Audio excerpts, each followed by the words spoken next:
Subscribe करें हमारे YouTube channel को और बेल आइकन को प्रेस करें हमारे लेटेस्ट वीडियोस को देखने के लिए।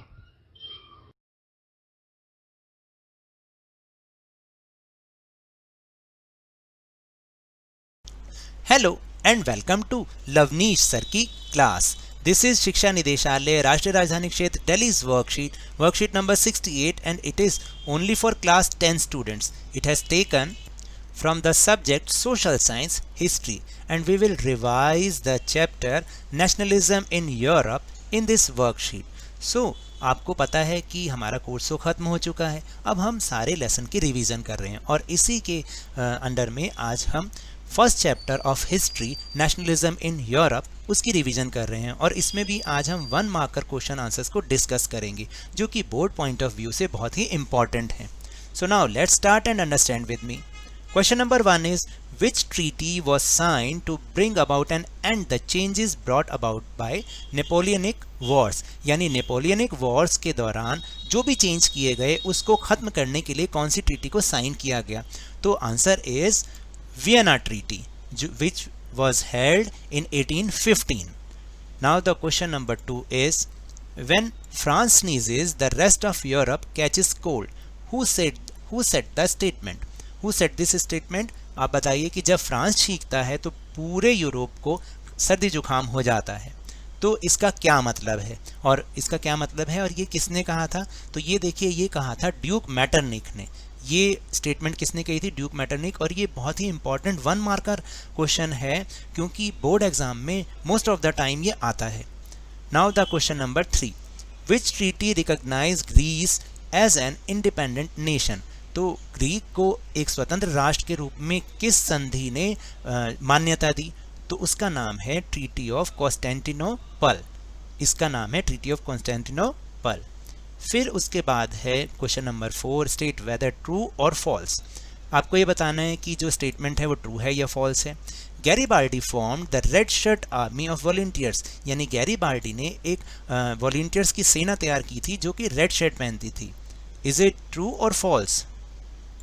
सो इट इज ट्रू। ये गलती से लिखा गया यहाँ पे फॉल्स, इसका आंसर है true. Now the question number 5, in the question given below, there are 2 statements marked as assertion A and reason R. Read the statement and choose the correct option. तो आपको यहाँ पर 2 चीज़ें दे रखी हैं, assertion और statement A and the reason R. तो let's read assertion.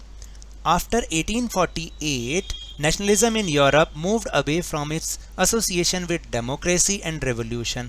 1848 के बाद जो यूरोप था, यूरोप में राष्ट्रवाद था, वो धीरे धीरे डेमोक्रेसी और रेवोल्यूशन से अलग होने लग गया। And the reason is nationalist feelings were wide spread among middle class family, क्योंकि जो राष्ट्रवाद की भावना थी वो मिडिल क्लास में बहुत तेज़ी से फैल रही थी। तो अब आपको इसकी ऑप्शन चुननी है, तो ऑप्शन इसका ए ही राइट है क्योंकि ये दोनों के दोनों ही ट्रू हैं। ए भी ट्रू है और आर भी ट्रू है और R is the correct explanation of A, तो answer is A. Now the question number 6 is rewrite the statement after correcting the underline phrase. तो देखिए यहाँ पर थोड़ी सी मिस प्रिंटिंग हुई है क्योंकि यहाँ पर जिसको अंडरलाइन किया गया है वो तो नेम तो सही है, लेकिन एक्चुअली अंडरलाइन करना था यहाँ पे जर्मनी को।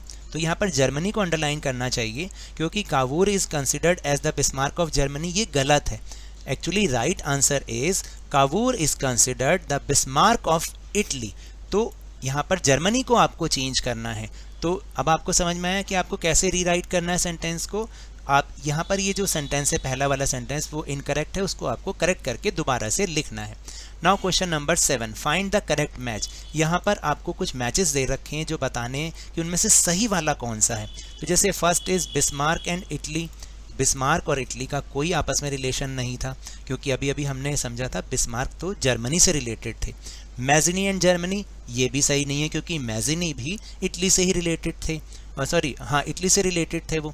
एंड कावूर ब्रिटेन, कावूर तो इटली के प्राइम मिनिस्टर थे। और मैटरनिक एंड ऑस्ट्रिया, ये बिल्कुल सही है क्योंकि मैटरनिक जो है वो ऑस्ट्रिया से रिलेटेड थे। तो answer is D. Now the question number 8, which among following statement is not related to the unification of Italy, यानी इटली के रिलेशन यूनिफिकेशन से इसमें से कौन सी स्टेटमेंट कनेक्टेड नहीं है, रिलेटेड नहीं है, आपको वो वाली बतानी है, बाकी सारी रिलेटेड हैं। तो जैसे first statement is Giuseppe Mazzini formed a secret society for the dissemination of his goals, yes ये बिल्कुल सही है क्योंकि उन्होंने एक सीक्रेट सोसाइटी बनाई थी। Second is chief minister Cavour led the movement of unify the regions of Italy, उन्होंने जो है इटली के यूनिफिकेशन में मूवमेंट को लेड किया था, यानी आंदोलन का नेतृत्व किया था, yes. And the C part is in 1861 Victor Emmanuel second was proclaimed as the king of the united Italy, कि 1861 में विक्टर इमैनुअल सेकेंड को जो है किंग यूनाइटेड इटली का किंग घोषित किया था, yes. And the last is Otto von Bismarck was the architect of the unification of Italy, this is wrong, it is not related with the unification of Italy, क्योंकि जो auto von Bismarck थे वो architect of the unification of Germany थे, इसलिए D is the right answer.